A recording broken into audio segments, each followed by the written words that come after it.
सुप्रभातम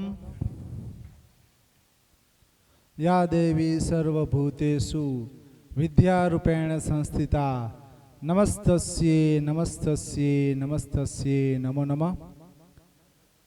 આજે પુરુષાર્થ વિદ્યાનિકેતન ભાણવડના આંગણે આજે વિશેષ દિવસ છે અને વિશેષ દિવસ એટલે કેવો વિશેષ દિવસ તો કે આજે 11 તારીખ ડિસેમ્બર મહિનાની આજે 11 આજે ગીતા જયંતી અને 11માં પણ આજે કઈ 11 છે મોક્ષદા એકાદશી કહેવાય આજે અને મોક્ષદા એકાદશી ને પાછી ગીતા જયંતી અને ભગવદ્ ગીતામાં 11નું ખૂબ જ મહત્વ છે અને એમાં પણ વિશેષ આજે આપણી શાળાના સંવાહક ટ્રસ્ટી આપણી શાળાના ટ્રસ્ટી પીસ ઓફ માઇન્ડ ફાઉન્ડેશનના ફાઉન્ડર શ્રી સમરસુદ પ્રજ્ઞજી પાર્થભાઈ સાજીમા અને લંડનથી જે આપણી વચ્ચે મહેમાન આવશે ટૂંક સમયમાં આજે એમનો જન્મદિવસ પણ છે એટલે આજે આ એમ કહેવાય કે ત્રિવેણી સંગમ અનુસંધાને આજે વાહ કોમ્યુનિટી સાયન્સ સેન્ટર અમદાવાદથી પણ આપણી વચ્ચે મહાનુભાવો ઉપસ્થિત છે ત્યારે આજે આ સરસ મજાના પવિત્ર દિવસ ગીતા જયંતિ દિવસ નિમિત્તે આજે એમ કહેવાય કે સાયન્સ આધ્યાત્મ વિદ્યાર્થીઓ અને આ બધાનું એક આપણે એમ કહી શકાય કે સરસ મજાનો મજબૂત બ્રિજ બને એવો આજે સરસ મજાનો મેસેજ છે એ અહીંથી બધાને મળે એવા પ્રયત્ન સાથે આજે વિશેષ દિવસની ઉજવણી આપણે કરવા જઈ રહ્યા છે ત્યારે આપણી વચ્ચે જે તમામ મહાનુભાવો છે એમને તાળીઓના ગડગડાટથી આપણે એમને વધાવીએ એમનું સ્વાગત કરીએ. કોઈ પણ કાર્યક્રમની શરૂઆત છે આપણે હંમેશા ઈશ્વરની સાક્ષીએ કરીએ છીએ અને આજે મા સરસ્વતીના સાનિધ્યમાં જ્યારે આપણે બેઠા છીએ ત્યારે હું આપણી શાળાના ટ્રસ્ટી શ્રી સમરસુદ પ્રજ્ઞજી નરોત્તમ પલાણ દાદા આપણી વચ્ચે વાહ કોમ્યુનિટી સાયન્સ સેન્ટરથી ઉપસ્થિત થયા છે એવા પ્રફુલભાઈ અમીન, આનંદભાઈ પટેલ, શાળાના નિયામક શ્રી ભીમસિંહભાઈ, શાળાના પ્રમુખ શ્રી સાજીબેન, રામસિંહ બાપાને વિનંતી કરીશ કે આપણે દીપ પ્રાગટ્યથી આ કાર્યક્રમની છે એ શુભ શરૂઆત કરવા જઈ રહ્યા છે. હું સાગરભાઈને વિનંતી કરીશ કે દીપ પ્રાગટ્ય માટે છે એ મહેમાનશ્રીઓને વિનંતી કરશે.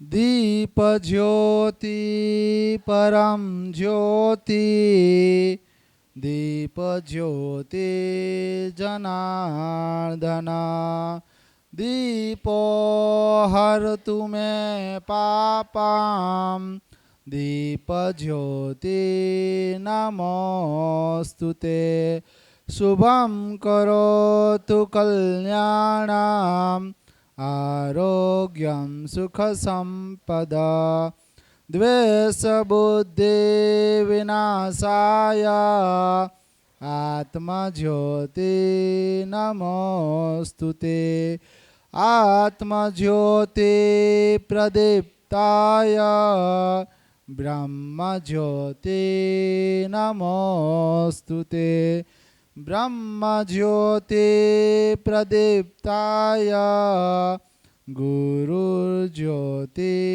નમોસ્તુતે ગુરુર્જ્યોતિ નમોસ્તુતે. આજે આપણી વચ્ચે વિશેષ મહાનુભાવોની જ્યારે ઉપસ્થિતિ છે ત્યારે કહેવાનું મન થાય કે ગમતું મળે તો લિયા ગુંજે ન ભરીએ ને ગમતાનો કરીએ ગુલાલ. ત્યારે આપ સૌનું પુરુષાર્થ પરિવાર વતી અમે હાર્દિક સ્વાગત કરીએ છીએ. જોરદાર તાળીઓથી ફરી આપણે સ્વાગત કરીએ છીએ. આપણી વચ્ચે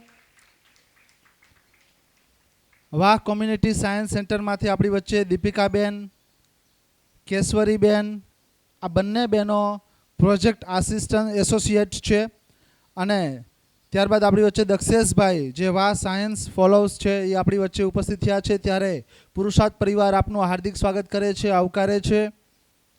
આજે ગીતા જયંતિ છે અને એક એવું શાસ્ત્ર કે જે અત્યારે એમ કહેવાય કે નાસામાં જે સાયન્ટિસ્ટો છે એ પણ પોતાના માઇન્ડને બેલેન્સ કરવા માટે ગીતાનો રેગ્યુલર એ લોકો અભ્યાસ કરે છે, ભગવદ્ ગીતાનો.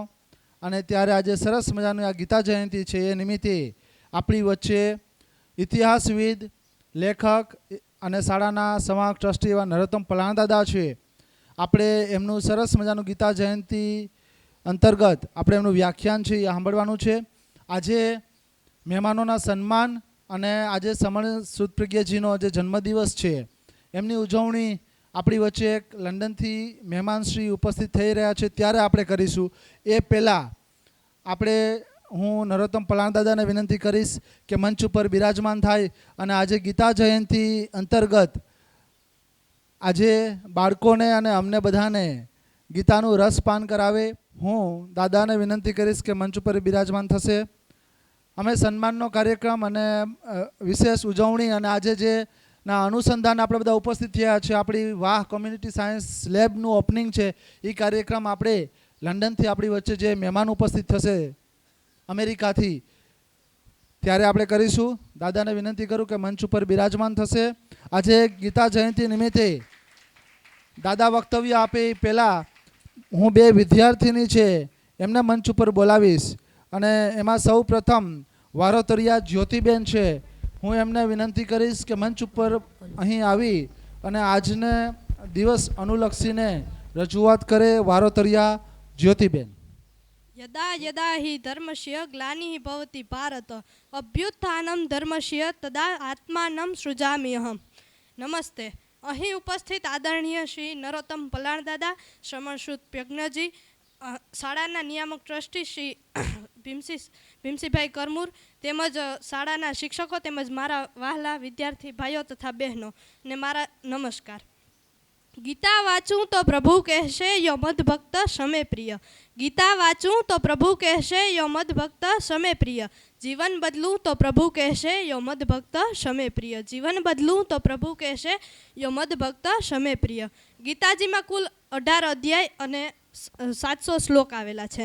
આજથી લગભગ 5000 વર્ષ પહેલાં માક્ષર સુદ એકાદશીના મંગલ પ્રભાતે કુરુક્ષેત્રની રણભૂમિ પર યોગેશ્વર શ્રી કૃષ્ણના મુખારવિંદમાંથી ગીતાજીનો જ્ઞાન પ્રવાહ વહ્યો હતો અને ભારતને ગીતાજી જેવા અમૂલ્ય ગ્રંથ મળ્યો હતો. ભારત આપણો એક એવો દેશ છે જ્યાં ગીતાજી જેવા ગ્રંથની જન્મ જયંતિ એટલે કે જન્મદિવસ ઉજવવામાં આવે છે. એ આપણે ગીતાજીની વિશ્વમાં આગવી વિશેષતા ગણી શકીએ છીએ. વેદ ઉપનિષદના મહાસાગરને ગીતાજીએ પોતાની નાનકડી ગાગરમાં સમાવી લીધો છે. ગીતામાં સર્વશાસ્ત્રોનો સમન્વય જોવા મળે છે. નોટબુક ભરી છે મિત્રોથી, કોઈના ઘરે ક્યાં જવાય છે. હવે તો ઘરના પ્રસંગો પણ હાફ ડેમાં ઉજવાય છે. થાકેલા છે લોકો છતાં ચાલતા જાય છે. કોઈની સામે રૂપિયા તો કોઈની સામે ડોલર દેખાય છે. તમે જ કહો મિત્રો, શું આને જિંદગી કહેવાય છે? આવનારી પેઢી પૂછશે કે સંસ્કૃતિ કોને કહેવાય છે, તો શું જવાબ આપશું? આજનો માનવી લાચાર થયેલો દેખાય છે. શારીરિક, માનસિક, બૌદ્ધિક, વૈચારિક દ્રષ્ટિએ પડી ભાંગ્યો છે. ત્યારે શાંતિ અને સમાધાન મેળવવા વલખા મારતો ફરે છે. યોગ અને શાંતિ માટેના વર્ગોમાં જાય છે. શરીર માટે જીમમાં જાય છે. પરંતુ પરિણામ શું છે? શૂન્ય. ખાવો પીવો અને મજા કરોના નાદમાં માણસ પોતાના અમૂલ્ય જીવનનું મહત્ત્વ સમજતો નથી. ટાઈમ મેનેજમેન્ટના અનેક કોષો ચાલે છે. આજના યુગમાં વિજ્ઞાનની મદદથી માણસ ટાઈમ બચાવતા તો શીખ્યો છે, પરંતુ તેને અનેક મૂંઝવણો સાંપડ્યા કરે છે. ટેકનોલોજી વધવાની સાથે સાથે માણસની મૂંઝવણો પણ વધતી જાય છે. ભૌતિકવાદ પાછળ માણસ ગાંડાની જેમ દોડી અને તેને અસંતોષ અને મૂંઝવણ સિવાય કશું જ હાંસલ થતું નથી. આવી મૂંઝવણો દરેક માણસને સતાવે છે. હતાશા અને નિરાશા માનવ જીવનમાં ઘર કરી ગઈ છે. આજનો મનુષ્ય છે સૂર્ય અને ચંદ્ર સુધી તો પહોંચી શક્યો છે, પરંતુ ઘરના મા બાપની મૂંઝવણ શું છે તે જાણી શક્યો નથી. આજનો માણસ ધર્મ, શિક્ષણ, સમાજ પાસેથી કશું જ આશા રાખી શકતો નથી. કોઈ યોગ્ય ગુરુ કે નેતા જે તમને તેમની મૂંઝવણોનો યોગ્ય ઉકેલ કે આપી શકે અને તેમની મૂંઝવણો દૂર કરી શકે. તો આવા સમયે જીવનનો વિકાસ કરવા અને જીવનને ઉન્નત બનાવવા કોનો આધાર લેવો? તો તેમનો એકમાત્ર ઉપાય છે શ્રીમદ ભગવદ્ ગીતા, જે સમર્થ છે, પૂર્ણ છે. તે કોઈ ધર્મ કે જાતિ માટે નહીં, પરંતુ સમગ્ર માનવ જાત માટે છે. તેથી જ આજથી 5000 વર્ષ પહેલાં અર્જુનની મૂંઝવણમાંથી ગીતાનો ઉદ્ભવ થયો હતો. ગીતાનો ઉદ્ભવ જ સમગ્ર માનવ જીવનની મુશ્કેલીઓ અને મૂંઝવણોનો ઉકેલ લાવવાનો છે અને સમાધાન મેળવવાનો છે. આવે જીવનમાં ગીતા તો શાને જીવીએ બીતા બીતા, તો શાને જીવીએ બીતા બીતા. ગીતા જ માણસમાં અસ્મિતા ઊભી કરે છે. માણસના બાહ્ય અને આંતરિક શત્રુઓ જેવા કે કામ, ક્રોધ, લોભ, મોહ વગેરે સામે લડતા શીખવે છે. ગીતા આત્મગૌરવ અને પરસન્માનની સાથે મનુષ્ય ગૌરવ ઊભું કરે છે. મનુષ્ય જ્યારે મૂંઝવણોથી પીડાતો હતો તેવા સમયે પરમ પૂજનીય દાદાજી આવ્યા ગીતાનો વિચાર લઈને અને માણસની મૂંઝવણોને દૂર કરી નાખી. પરમ પૂજનીય દાદાજીએ એના કર્મયોગ થકી જ આપણે આજે લાખો લોકો ભગવાનની ત્રિકાળ સંધ્યા દ્વારા કૃતજ્ઞતા વ્યક્ત કરતા થયા છે. ગીતા એ આપણી માતા છે. આજે આપણે ગીતાને માતાનો દરજ્જો આપ્યો છે. શા માટે? તો કે આપણી માતા આપણને જ્યારે કોઈ પણ મુશ્કેલી કે મૂંઝવણ આવે તો આપણને તેમાંથી બહાર કાઢે છે અને મૂંઝવણોનો ઉકેલ લાવે છે. આવી જ રીતે ગીતા પણ આપણી મુશ્કેલીઓનો ઉકેલ લાવે છે. જીવન જીવવાની રીતો, મુશ્કેલીઓનો સામનો કરવો વગેરે બાબતોનો ઉકેલ લાવી અને આપણા જીવનને સફળ બનાવે છે. દાદાજીએ અનેક પ્રયોગોની હારમાળા આપીને દરેક લોકોના જીવન સફળ બનાવ્યા છે. જેમ કે માછીમારો મત્સ્યગંધા દ્વારા કૃતજ્ઞતા વ્યક્ત કરે છે, તો ખેડૂતો યોગેશ્વર કૃષિ દ્વારા કૃતજ્ઞતા વ્યક્ત કરે છે, તો ડૉક્ટરો પણ પતંજલિ ચિકિત્સાલય જેવા પ્રયોગો આપી દરેક લોકોને કર્મયોગ થકી જ આપણે સફળ બનાવી શકીએ છીએ. અને બાળકોથી લઈ વૃદ્ધો સુધી દરેક લોકોને અષ્ટામૃત કેન્દ્રો આપ્યા અને કુટુંબને એક તાતણે બાંધવા માટે કુટુંબ પ્રાર્થના આપી અને જેથી દરેક લોકોના ગીતાના વિચાર અને પ્રેમ દ્વારા મૂંઝવણોનો ઉકેલ મેળવી અને જીવનને સફળ બનાવી શકે. મૂંઝવણોનો ઉકેલ મળી જવાથી જીવન સફળ બની જાય છે. મનુષ્યાણામ સહસ્ત્રેષુ એટલે કે મનુષ્યનો જન્મ મળવો એ જ જીવનની સૌથી મોટામાં મોટી સફળતા છે. અને મનુષ્યના જન્મ મળ્યા બાદ ભગવાનનું કામ કરવું અને તેના પ્રત્યે કૃતજ્ઞતા વ્યક્ત કરવી એ તો એનાથી પણ વિશેષ છે. તો અંતમાં હું એટલું કહી મારી વાણીને વિરામ આપીશ કે સમયનો પ્રવાહ કદી અટકતો નથી, કે સમયનો પ્રવાહ કદી અટકતો નથી, તેના પંજામાંથી કોઈ છટકતો નથી, તેના પંજામાંથી કોઈ છટકતો નથી. વિચાર પ્રસાદ મળ્યો જેને માં ગીતાનો, વિચાર પ્રસાદ મળ્યો જેને માં ગીતાનો, તે માનવી કદી વ્યર્થ ભટકતો નથી, તે માનવી કદી વ્યર્થ ભટકતો નથી. અસ્તુ. જય હિન્દ, જય ભારત. જોરદાર ખોબલે ખોબલે તાળીઓથી વધાવીએ. દીકરી ખૂબ જ સરસ બોલી છે. નામ જ જ્યોતિ છે અને જ્યોતિની જેમ એમની વાણી દ્વારા ગીતા જયંતિ નિમિત્તે આજે ખૂબ સરસ રજૂઆત કરી છે. ત્યારબાદ મારું ભૂમિનીબેન જે સાયન્સમાં અભ્યાસ કરે છે, હું એમને વિનંતી કરીશ કે મંચ ઉપર અહીં આવી અને આજના પ્રસંગ નિમિત્તે એને અનુલક્ષીને મારું ભૂમિનીબેન. જય શ્રી કૃષ્ણ બધાને. હું મારું ભૂમિની અહીં ઉપસ્થિત તમામ મહેમાનો, ટ્રસ્ટીઓ, શિક્ષકો તથા દરેક વિદ્યાર્થી મિત્રોને આદરપૂર્વક આવકારું છું. ગીતા એટલે કે સમગ્ર વિશ્વનો સાર. આમ તો ગીતાજી વિશે કહેવું મારા માટે ખૂબ જ અઘરું છે. તે છતાં પણ હું પૂરો પ્રયાસ કરીશ કે તમારા જીવનમાં ગીતાના અંજવાળાને પાથરી શકું. ગીતામાં કુલ 18 અધ્યાય આવેલા છે અને 700 શ્લોક છે. ગીતાનો જન્મ છે તે માગસર સુદ એકાદશીના મંગળ પ્રભાતે કુરુક્ષેત્રની રણભૂમિ ઉપર શ્રી કૃષ્ણના મુખેથી થયો હતો. આજના આધુનિક સમયમાં લોકોને બધી જ પ્રકારની સુવિધાઓ મળતી હોય છે, તે છતાં પણ તે જીવનમાં ક્યાંક ને ક્યાંક પોતાને એકલો માનતો હોય છે. ત્યારે એ વાત સાચી લાગે છે કે જ્યારે સતયુગનો માણસ બોલે છે ત્યારે કહે છે કે સમગ્ર વિશ્વ મારું પરિવાર છે, અને જ્યારે ત્રેતાયુગનો માણસ બોલે છે ત્યારે કહે છે કે મારો દેશ મારો પરિવાર છે, અને જ્યારે દ્વાપર યુગનો માણસ બોલે છે ત્યારે કહે છે કે મારો પરિવાર જ મારો પરિવાર છે. પણ જ્યારે કળયુગનો માણસ બોલે છે ત્યારે એવું લાગે છે કે પોતે જ પોતાનો પરિવાર છે. આમ તો આમાં કોઈનો જ વાંક ન કહેવાય, કારણ કે આજનો દુનિયા જ એવી બની ગઈ છે. કોઈ ઉપર વિશ્વાસ કરવો હોય તે પહેલાં 100 વખત વિચારવું પડે છે, અને જ્યાં વિચાર ન હોય ત્યાં સંબંધ અને બીજા કાર્ય તો અટકીને જ રહેવાના છે. આખું વિશ્વ તે વિશ્વાસ નામના એક નાનકડા શબ્દ ઉપર ટકીને રહ્યું છે. વિશ્વાસ ઝાંખો પડે ત્યારે માણસની એકલતા તો સ્વાભાવિક છે જ. ત્યારે મને યાદ આવે છે કે આ દુનિયા નહીં દોનિયા છે. મીઠા થાશો તો પી જાશે, અને કડવા થાશો ને તો થૂકી નાખશે. બોલશો તો કહેશે બોલકા છે, અને નહીં બોલો ને તો કહેશે મૂંઢા છે. ખોવાઈ જાશો ને તો ગોતવા નીકળશે, અને જ્યારે સામા મળશો ને તો ધક્કા મારશે. આવા સમયમાં દુનિયાના દરેક વ્યક્તિને કોઈ માર્ગદર્શનની તો જરૂર પડે જ છે. ત્યારે ભારત દેશમાં આવેલા એટલા શ્રેષ્ઠ પુસ્તકોમાંથી શ્રીમદ ભગવદ્ ગીતા સિવાય બીજું શ્રેષ્ઠ પુસ્તક કયું હોઈ શકે છે? વિદેશોમાં પણ આ ભગવદ્ ગીતાના પુસ્તકને માનપૂર્વક સ્વીકારવામાં આવ્યું છે. તે આપણા માટે ખરેખર એક ગૌરવની વાત હોવી જોઈએ. આજથી 5125 વર્ષ પહેલાં કુરુક્ષેત્રની રણભૂમિ ઉપર જ્યારે અર્જુનને પરિવાર અને કર્મ બંને વચ્ચે મૂંઝવણ ઊભી થઈ હતી, ત્યારે શ્રીમદ ભગવદ્ ગીતાએ જ તેને મૂંઝવણોનો ઉકેલ આપ્યો હતો અને તેને કર્મ કરવા વિશે સૂચવ્યું હતું. તેમણે ગીતાજીમાં કહેલું છે કે પોતાના કર્મની ચિંતા કર્યા પોતાના ફળની ચિંતા કર્યા વગર તમારું કર્મ કરો, કારણ કે ફળ મળવું એ તમારા હાથની વાત નથી, પરંતુ સારું કર્મ કરવું એ તમારા હાથની વાત છે. ત્યારે મને યાદ આવે છે કે સાગર તો વિશાળ છે, પણ આપણે પાણી એટલું જ મળશે જેવડી આપણી હથેળી હશે. સાગર તો વિશાળ છે, પણ પાણી આપણે એટલું જ મળશે જેવડી આપણી હથેળી છે. એવી જ રીતે કુદરતની કૃપા પણ અગણિત છે, પણ કૃપા આપણે એટલી જ મળશે જેટલા આપણા સારા કર્મ હશે. આજે માણસ છે ને પોતાના કર્મો થકી જ બળવાન બનતો હોય છે. પોતાના સારા કર્મોથી તે સુખી અને પોતાના ખરાબ કર્મોથી તે દુઃખી બને છે. તે આપણા ખાલી એક જન્મના જ કર્મોનો હિસાબ નથી, પરંતુ આપણા જન્મ જન્માંતરના કર્મોનો હિસાબ અહીં જોવા મળે છે. માણસના કર્મો સામે તો કુદરતને પણ નમવું પડે છે. ત્યારે ગીતાજીમાં કહેવામાં આવ્યું છે કે ગીતાનો સાર અને જીવનનો માર્ગ દરેકના જીવનમાં તો અસર કરે જ છે. એવું નથી કે ગીતા છે તે માત્ર હિન્દુ ધર્મની જ છે, માત્ર હિન્દુ ધર્મના લોકો જ તેને અપનાવી શકે છે. કોઈ પણ વ્યક્તિ છે તે પોતાના જીવનમાં ગીતાજીને વાંચે અને અપનાવી શકે છે. હવે તો વિજ્ઞાને પણ આપણી ભગવદ્ ગીતાને આદર અને માનપૂર્વક સ્વીકારી છે. આજે એવું લાગે છે કે જ્યારે શ્રીમદ ભગવદ્ ગીતા વિશે હું જેટલું કહેવા માગું તે ઓછું છે, પણ મને અફસોસ એ વાતનો છે કે આજે હું ગીતા વિશે બોલવું હોય છે ત્યારે મારા શબ્દ ટૂંકા પડે છે. ત્યારે ભારત દેશના કોઈ લોકો છે જે ગીતાના મહત્ત્વને સમજતા નથી, તેના સારને પોતાના જીવનમાં ઉતારતા નથી. આપણા આંગણે આટલું અમૂલ્ય ઘરેણું છે, તે છતાં પણ આપણે તેની કદર જ નથી.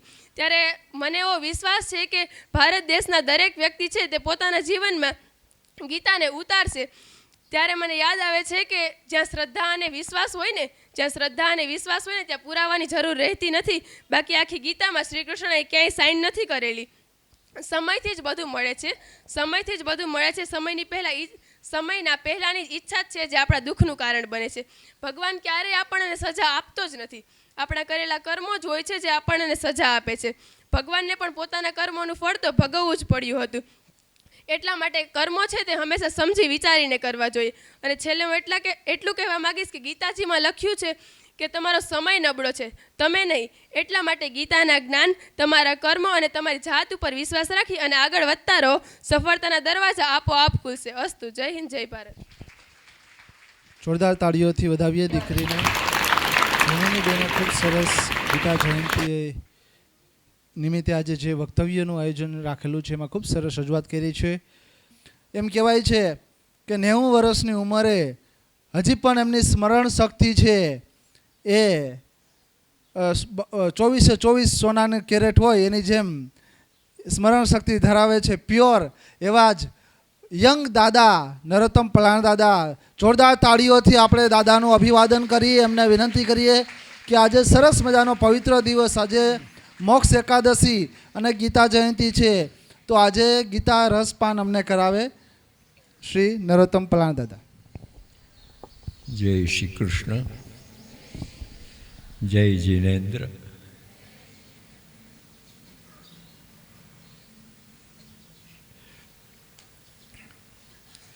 આજે આપણે એક અનોખા પ્રસંગે ભેગા થઈ રહ્યા છીએ અને શુભ ઘડી તો એ છે કે આજે આપણા પરિવારના, આપણા આત્મીય એવા 4 વડીલ મિત્રોના જન્મદિન છે. એક તો હમણાં જ આપણી 2 દીકરીઓ કહી ગયા એમ ગીતા માતા. અને ગીતા માતાને કેટલા વર્ષ થયા? તો કે 5125. પછી બીજી માતા આપણી હાજીમાં. આપણે ભૂલી જઈએ છીએ કે આજે હાજીમાનો જન્મદિન છે, ગીતા જયંતિને દિવસે. માને પ્રણામ. હમણાં આપણી દીકરી કહી ગઈ કે મા રખેવાળી આપણી પાસે બેઠી છે. એટલે બે માતાઓ.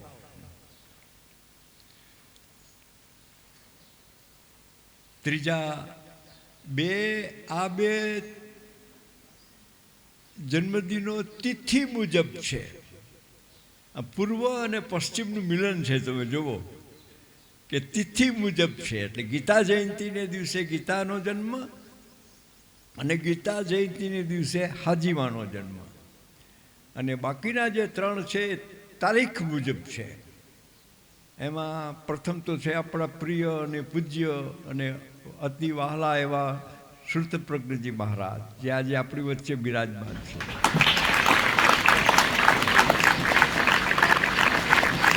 તારીખ મુજબ જન્મદિન છે.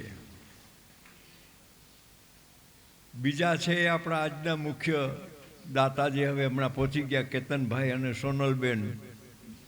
એમાં કેતનભાઈનો જન્મદિન કે સોનલબેનનો જન્મ? સોનલબેનનો જન્મદિન તારીખ મુજબ. અને 5મા છે આપણા લાડીલા પાર્થભાઈ.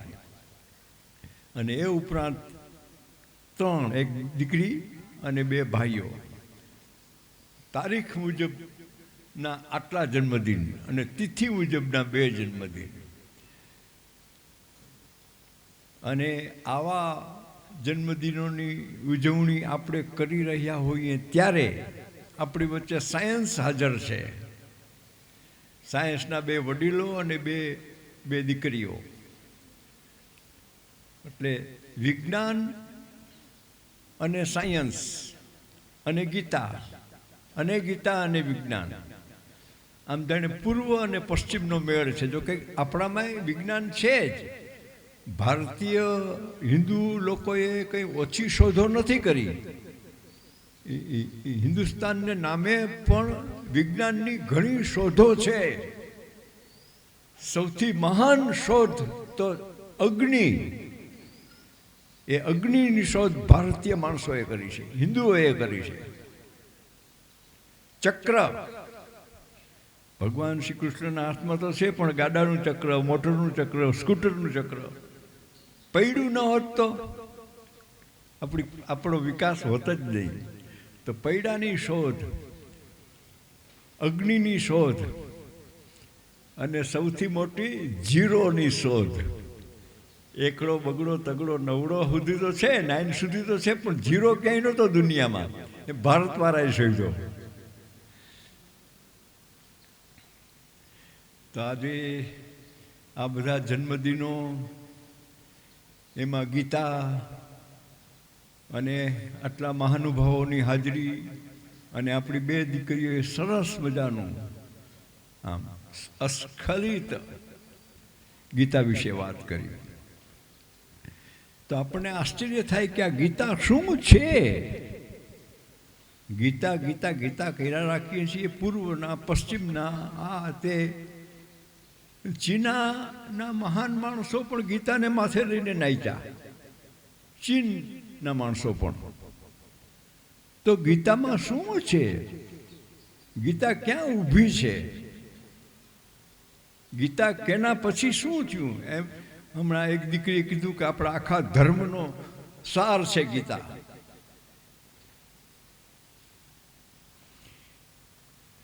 એક નાનકડી વાત, આખી ગીતા વિશે તો આપણે આજે વાત નહીં કરીએ,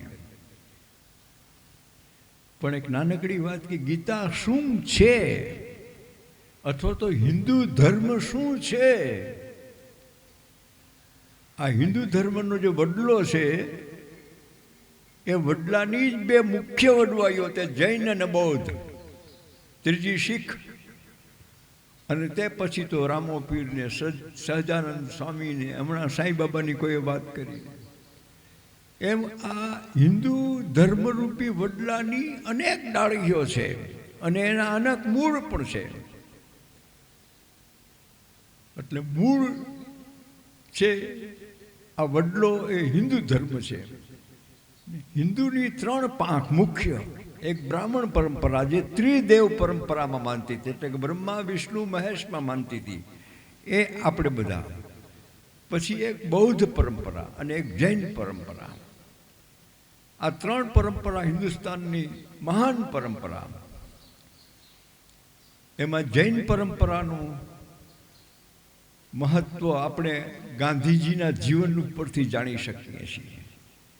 ગાંધીજીએ અહિંસાને પ્રાધાન્ય આપ્યું, અને સત્ય અને અહિંસા ગાંધીજીને ક્યાંથી મળ્યા? તો કે શ્રીમદ રાજચંદ્રમાંથી. શ્રીમદ રાજચંદ્રે શરીર સૂકવી નાખેલું, અને જે ચેતના આપણી છે એ ચેતનાને નાભિકમળ, હૃદયકમળ, કંઠાર, બ્રહ્મરંધ્ર અને ઉપર સુધી પહોંચાડી દીધેલી, અને એવી રીતે એની દેહ છેડ્યો. શ્રીમદ રાજચંદ્રે નિર્ગ્રંથ શબ્દ વાપર્યો છે. નિર્ગ્રંથ, ગ્રંથિ વિનાનું થવું, કોઈ પણ જાતની ગ્રંથિ નહીં, ગ્રંથિ નહીં. એમ કહેવાય છે કે કુરુક્ષેત્રના યુદ્ધમાં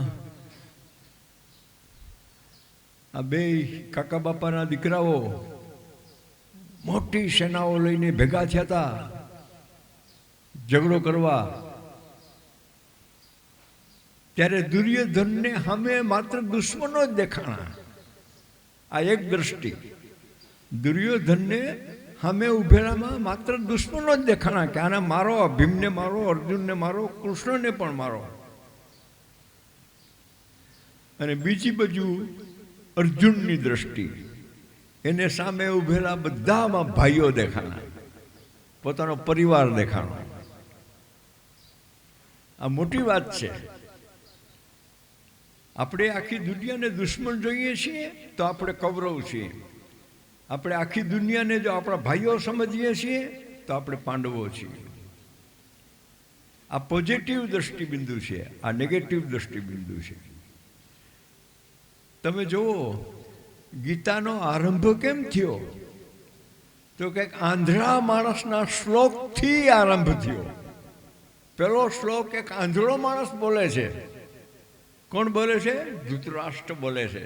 પેલો શ્લોક ગીતાનો 700માંથી પેલો શ્લોક.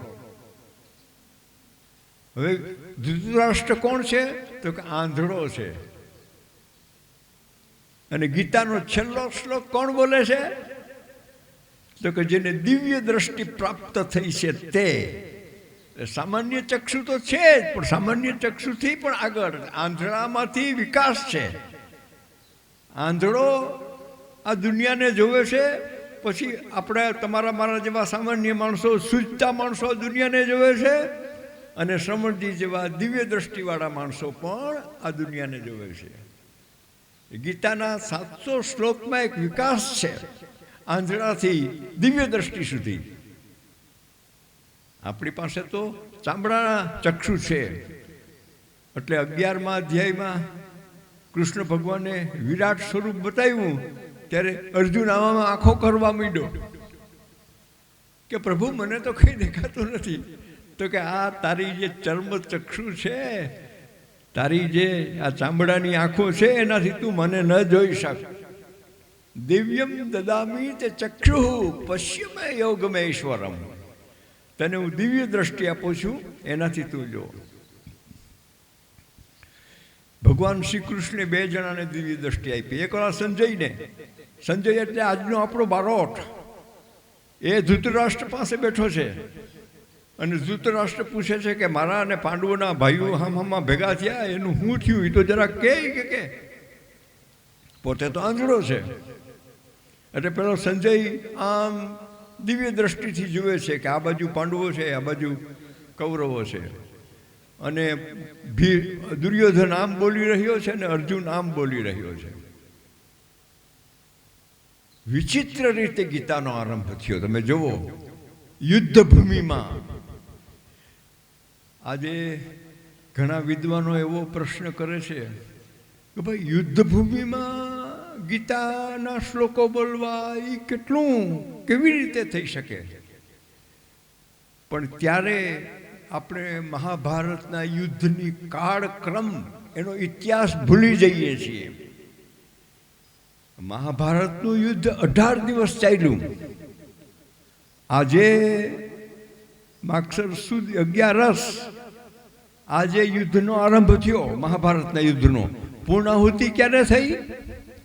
તો કે પોષ મહિનાની અમાસે પૂર્ણાહુતિ થઈ. તો આ તો 36 દિવસ થયા. ગણતરી કરો તો આ તો 36 દિવસ થયા. 18 દિવસ ક્યાં થયા? તો કે જૂના જમાનામાં યુદ્ધનો એવો નિયમ હતો કે 1 દિવસ યુદ્ધ 1 દિવસ વિરામ, 1 દિવસ યુદ્ધ 1 દિવસ વિરામ. વિરામનો દિવસ હોય ત્યારે શું થાય? જે ઘાયલ સૈનિકો હોય બે પક્ષના એની સારવાર થાય, એના કુટુંબીજનો પણ આવી શકે. એટલે યુદ્ધ આમ લડાયું 18 દિવસ, પણ એને લાગ્યા 36 દિવસ. આપણે કાળક્રમને વિચારતા નથી, ઇતિહાસને એક બાજુ મૂકી દઈએ છીએ. પરિણામે આપણે ગીતાને સમજી નથી શકતા. આપણને એમ પ્રશ્ન થવો જોઈએ કે આપણે હિન્દુ એટલે શું, જૈન એટલે શું, બૌદ્ધ એટલે શું? આપણો ધર્મ ક્યાંથી આવ્યો? આ ધર્મ ઊભો છે કેને આધારે? હિન્દુ કરું છું, પણ હિન્દુ ઊભો છે કેને આધારે? તો કે હિન્દુ ધર્મના મૂળમાં 4 વેદ રહેલા છે. એ તો તમે જાણો છો. આપણા તપોવનમાં આપણે કુટીરોના નામ પણ આ 4 આપ્યા છે: ઋગ્વેદ, યજુર્વેદ, સામવેદ અને અથર્વવેદ. તો ભાઈ આ વેદ શું છે? આ વેદ શું છે? એનું સ્વરૂપ કેવું? રામાયણ છે તો કે એમાં 7 કાંડ છે. શ્રીમદ ભાગવત છે તો એમાં 12 સ્કંદ છે. મહાભારત છે તો એમાં 18 પર્વ છે. તો ઋગ્વેદમાં શું છે? તો કે ઋગ્વેદમાં 10 મંડળ છે. સાંભળજો, ઋગ્વેદનું સ્વરૂપ કેવું છે? 10 મંડળ છે, અને દરેક મંડળમાં 100-150 સૂક્તો આવેલા છે. સૂક્તો. અને દરેક સૂક્તમાં કોઈમાં 50, કોઈમાં 60, કોઈમાં 80 મંત્રો આવેલા છે. મંત્રોને ઋગ્વેદમાં ઋચા કહેવામાં આવી છે. તો 50-60 ઋચાઓનું એક સૂક્ત, ને આવા 258 સૂક્તોનું એક મંડળ, અને 10 મંડળનો એક ઋગ્વેદ. આપણે આરંભ કેનાથી કર્યો? ગાયત્રી મંત્રથી. તો ગાયત્રી મંત્ર કેનો છે? ઋગ્વેદનો છે. લખ્યું છે ધર્મચર સત્યવદ, આ મંત્ર છે. તો આવા કુલ મંત્રો ઋગ્વેદમાં 10,000 છે. કેટલા? 10,000. હિન્દુ ધર્મ ઊભો છે આની ઉપર. હિન્દુ ધર્મની મહાનતા અહીંયા છે. કોઈ ધર્મ પાસે આટલું સાહિત્ય નથી, કોઈ ધર્મ પાસે આટલો અનુભવ નથી કે 10,000 મંત્રો ઉપર હિન્દુ સમાજ ઊભો છે. એક જગ્યાએ છે માતૃદેવો ભવ, મંત્ર છે ગીતાનો, ઋગ્વેદનો. માને પગે લાગ, પિતૃદેવો ભવ બીજો મંત્ર.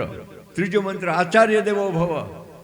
આ જુઓ, આજે 5-7 વર્ષથી આ મંત્રો આપણી પાસે છે. આપણે અભણ હોઈએ કે ભણેલા, સાક્ષર હોઈએ કે નિરીક્ષર, પણ આપણા મૂળમાં આ છે. આપણે માને પગે લાગીએ છીએ, અભણ હોઈએ તો પણ આ ઋગ્વેદનો પ્રભાવ છે. ઋગ્વેદે આપણી જિંદગીને ઊભી કરી છે. ભાઈ, કૃષ્ણ ભગવાનને અને ગીતા લખાણી એને 5100 વર્ષ થયા, તો ઋગ્વેદ લખાણો એને કેટલા વર્ષ થયા? તો કે ત્યારે કેલેન્ડર જ નહોતું. આજે આપણે વિક્રમ સંવત કહીએ છીએ, તો વિક્રમ સંવત ક્યારે? માગસર સુદ 11. તો માગસર મહિનો ક્યારે? તો કે વિક્રમ સંવત શરૂ થયો ત્યારે. તો કે વિક્રમ સંવત ક્યારે શરૂ થયો? તો કે 56માં ઈસવીસન પૂર્વે 56 વર્ષમાં પરદુખ ભંજન રાજા વિક્રમ ગાદીએ બેઠા. એ ગાદીએ બેઠા ત્યાંથી વિક્રમ સંવત શરૂ થયો. ત્યાંથી આપણી ગણતરી 12 મહિનાની આવી. 12 મહિના. અને દરેક મહિનો કેવો? તો કે 15 દિવસ સુદના, 15 દિવસ વધના. આજે સુદ 11 છે. હમણાં 5-6 દિવસ પછી આવશે માગસર સુદ પૂનમ. આપણા હિન્દુ ધર્મમાં અને જૈન મિત્રોમાં પણ, જૈનના તીર્થંકરોમાં પણ મોટા ભાગના જન્મો પૂનમને દિવસે છે. માગસર સુદ પૂનમમાં દત્તાત્રેય મહાપ્રભુનો જન્મદિન, દત્તાત્રેયનો જન્મદિન. જો આપણે સમય મળશે તો આપણે જરા દત્તાત્રેયની વાત કરશું કે શું છે દત્તાત્રેય. આપણે ભૂલી ગયા છીએ. આપણા પાઠ્યક્રમમાં પણ આ નથી આવડતું, કારણ કે અંગ્રેજ લોકો આવ્યા, એની પાઠ્યક્રમ પોતાની મુજબ ગોઠવી દીધો. આપણા હિન્દુ ધર્મવાળાની વાત એમાં આવી જ નહીં. ક્યાંય કોઈને પાર્શ્વનાથની વાત આવે ભણવામાં? જુઓ, નહીં આવે ભણવામાં. એટલે એનો અર્થ કે આપણે આપણી જે પરંપરાઓ છે એ ભૂલી ગયા છીએ.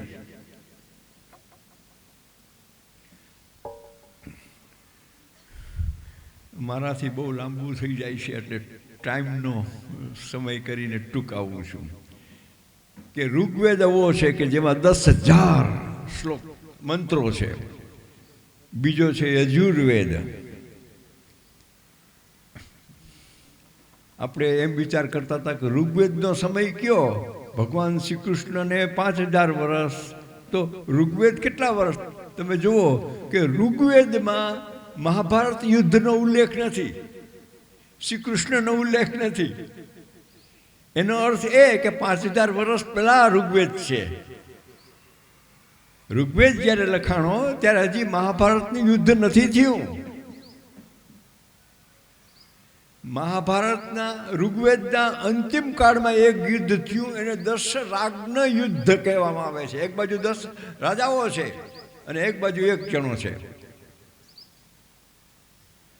તો જો કેલેન્ડર નહોતું તો કેવી રીતે ગણના થતી હતી? તો કે આકાશના ગ્રહો અને નક્ષત્રો ઉપરથી ગણના થતી હતી. દાખલા તરીકે ઋગ્વેદની રચના શરૂ થઈ ત્યારે માગસર મહિનો હતો. એટલે ભગવાન શ્રી કૃષ્ણ ગીતામાં કહે છે કે મહિનામાં હું માગસર મહિનો છું. કે છે ને, મહિનાઓ છે એમાં હું માગસર મહિનો છું.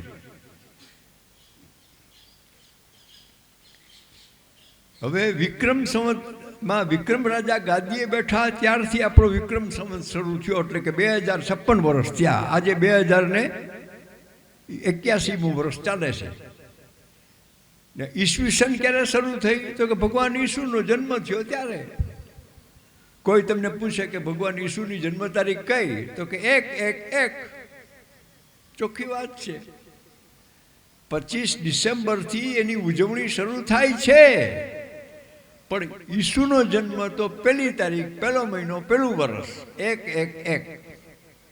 આપણે આજે 11-12-24 એમ કહીએ છીએ ને, એને બદલે ઈસુનો જન્મ. આમ તો ઈસુનો જન્મ થયો ત્યારથી ઈસવીસન શરૂ થયું. ઈસુનો જન્મ થયો એની પહેલાં 56 વર્ષ પહેલાં વિક્રમાદિત્ય હતા. એટલે આજે 2024માં 56 નાખો ત્યારે 2080 થાય. એટલે કે વિક્રમ સંવત 2081 આજનું. હવે 81 શરૂ થશે, દિવાળીએ શરૂ થયું. તો ત્યારે શું હતું? તો કે આ ચંદ્ર ક્યાં છે, કયો તારો ક્યાં છે, એ મુજબ થતી. હિન્દુસ્તાનના 2 જણાઓએ અને યુરોપના 1 જણાએ ઋગ્વેદ ઉપર સૌથી મોટામાં મોટું કામ કર્યું. એક તો આપણા ભગવદત્ત દીક્ષિત, બીજા આપણા લોકમાન્ય તિળક, અને યુરોપમાં જેનું નામ આપણે બહુ નથી લેતા એ મેકમિલન, જેની આપણી બધી વ્યવસ્થા ફેરવી. એ મુજબનું આપણે કેળવણી શરૂ કરી. ગીતામાં શ્લોક કેટલા, ગીતામાં છંદ કયો, ગીતામાં અક્ષર કેટલા, એની ગણતરી કરી યુરોપના માણસોએ. આપણા પૂર્વના વિદ્વાનો કે ઉત્તરના વિદ્વાનો કે મદ્રાસ તરફના દક્ષિણના વિદ્વાનોએ કોઈએ ગીતા ઉપર કે ભાગવત ઉપર આ ધ્યાન નહોતું આપ્યું. ગાંધીજીની ખૂબી આ હતી. ગાંધીજીએ ગીતાનું ભાષ્ય કર્યું, અનાસક્તિ યોગ. ગીતાનો સંદેશો શું છે તો કે અનાસક્તિ યોગ. એટલે એની એક પુસ્તક લખ્યું. પછી ગાંધીજીએ કીધું કે પંડિત મહારાજ, હું સંસ્કૃત નથી જાણતો, હું તમારા જેવો ગીતાનો પાઠ નથી કરી શકતો સંસ્કૃતમાં, પણ કે હું છાતી ઠોકીને કહું છું કે ગીતાના શ્લોકનું આચરણ જેટલું થાય એટલું મેં કર્યું છે. એટલે ઓલા પંડિતો સમજી ગયા કે આપણે ગીતાના પાઠ કરીએ છીએ પણ આચરણ નથી આપણી પાસે. ગાંધીજીની મહાનતા એ હતી કે જેટલું આચરણમાં મુકાય એટલું મૂકો. જૈન ધર્મની, બૌદ્ધ ધર્મની આ મહાનતા છે કે આચાર સુધારો, બહુ પરલોકની કલ્પનાઓમાં, રાયચાર્યોમાં.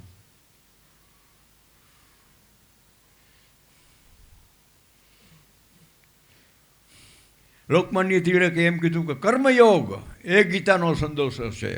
ગાંધીજી કીધું અનાસક્તિ યોગ એ ગીતાનો સંદેશો છે. આપણા અહીંયા બાજુમાં અલિયાબાડા છે ને, એના સ્થાપક હતા ડોલરાય માકડ. એણે ગીતા ઉપર ને ઋગ્વેદ ઉપર બહુ મોટા અભ્યાસો કર્યા અને એણે કીધું કે બુદ્ધિયોગ, સજાગ રહ્યો દરેક બાબત તરફ. શું બોલો છો, સજાગ રહ્યો. બુદ્ધિયોગ મહત્વનો છે.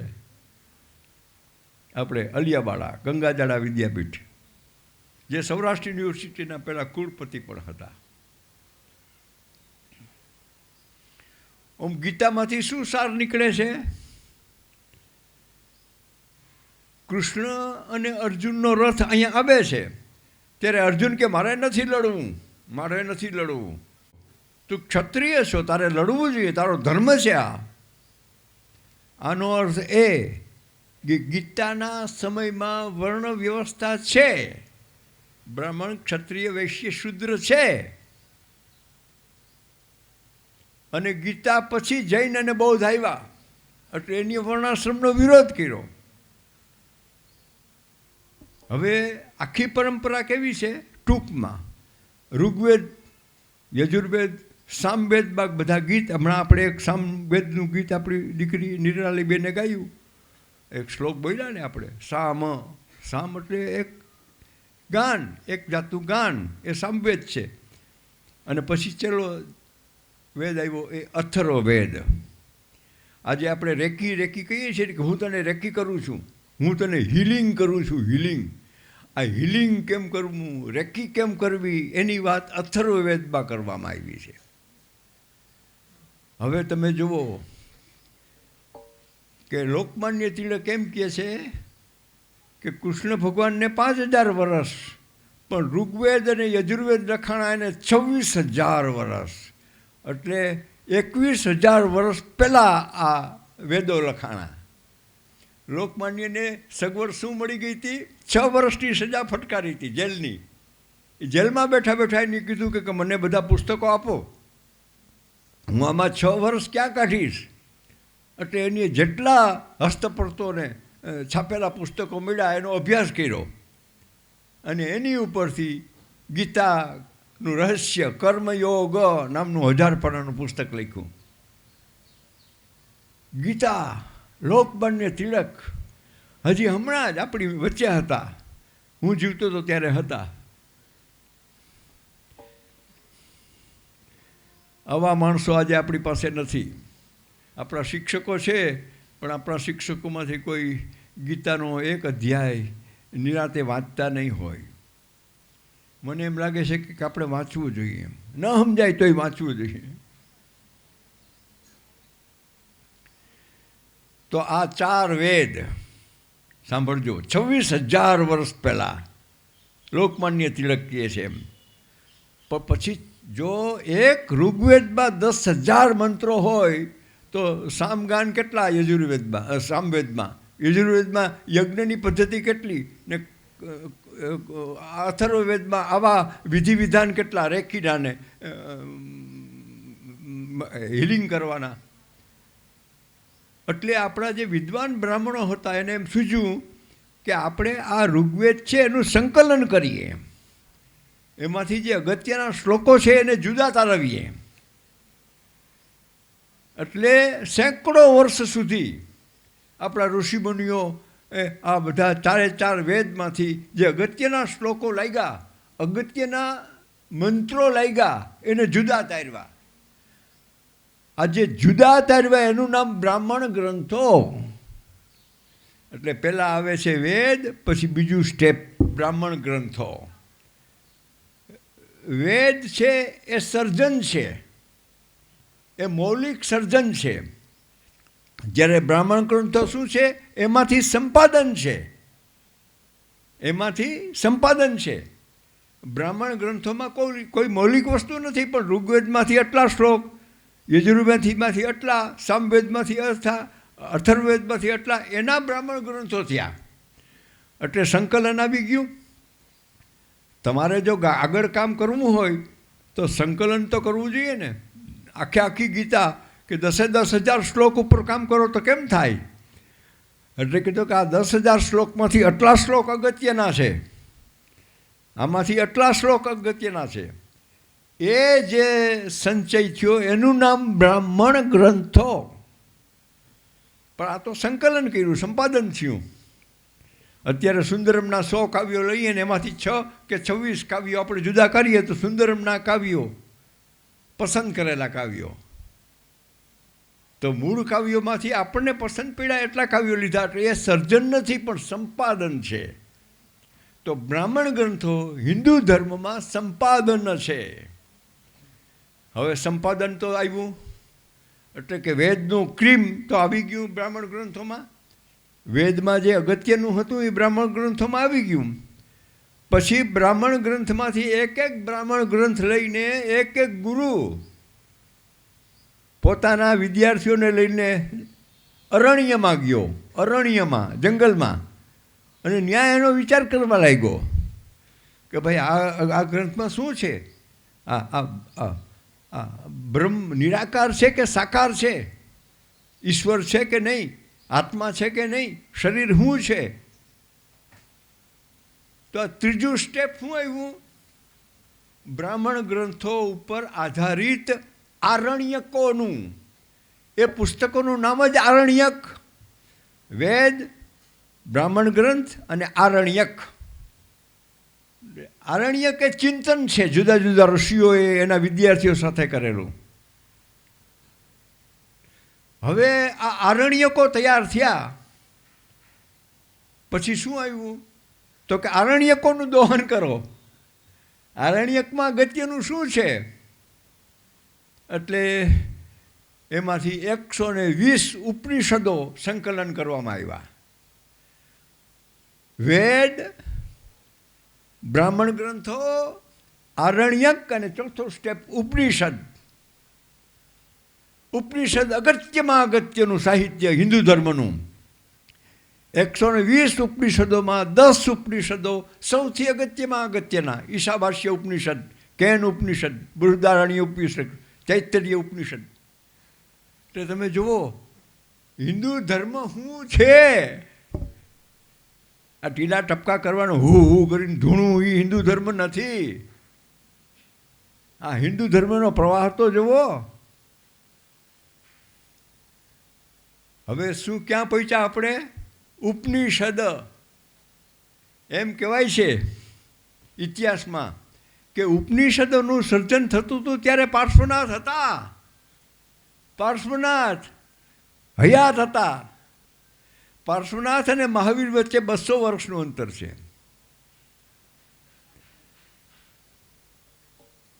એક નવી વાત કે પાર્શ્વનાથે ક્યાંય જૈન ધર્મ શબ્દ નથી વાપર્યો, નિર્ગ્રંથ શબ્દ વાપર્યો છે. નિર્ગ્રંથ.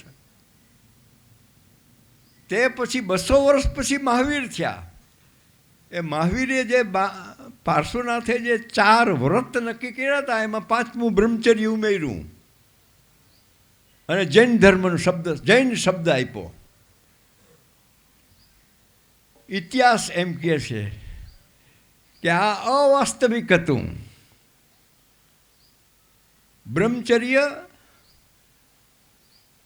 સૌને માટે શક્ય નથી અને કુદરતની વિરુદ્ધનું છે. સ્ત્રી પુરુષના શરીર એટલા માટે કર્યા કે તમે પરણો, સંસાર માંડો.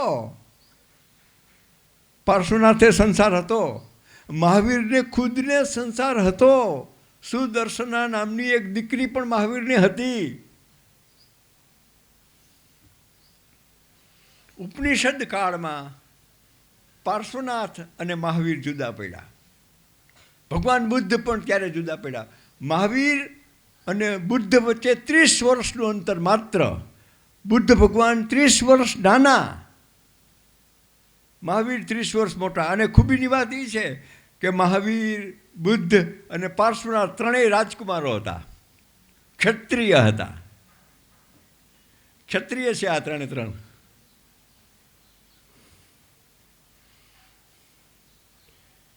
ઉપનિષદ કાળમાં જૈન ધર્મ જુદો પડ્યો,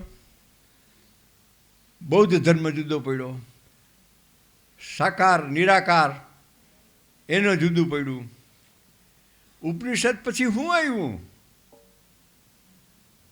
એક સરસ મજાનો શ્લોક છે કે ઉપનિષદા ગાવો. આ ઉપનિષદો છે, ગાયું છે, ગીત ગાયું છે. દુગ્ધા ગોપાલ નંદન, એને ભગવાન શ્રી કૃષ્ણ દોય, એનું નામ ભગવદ્ ગીતા.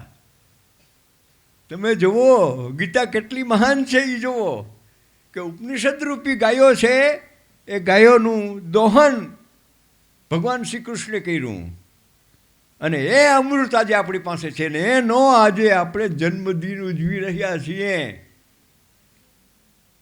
બોલો ગીતા માત કી જય. ફરી કોઈ વાત. જોરદાર તાળીઓથી વધાવીએ. મેં કીધું એમ કે જીવતી જાગતી લાઇબ્રેરી અને 24 કેરેટ જેમ સોનું પ્યોર છે એમ 90 વર્ષે પણ સ્મરણ શક્તિ એમની હજી એટલી જ પાવરફુલ છે. એવા ઇતિહાસવિદ, લેખક, શાળાના ટ્રસ્ટી શ્રી નરોત્તમ દાદાનો ખૂબ ખૂબ આભાર. ખૂબ સરસ આજે ગીતા જયંતિ નિમિત્તે આજે જે પ્રવચન કરેલું એમાં આપને ઘણી બધી બાબતો જે અજાણ હતા એ આપણે ખ્યાલ આવ્યો. Thank you so much. ફરી જોરદાર તાળીઓથી આપણે અભિવાદન કરીએ. અહીં આજનો આ પવિત્ર દિવસ મોક્ષદા એકાદશી અને ગીતા જયંતિ આ કાર્યક્રમ અહીં પૂર્ણ જાહેર આપણે કરીએ છીએ.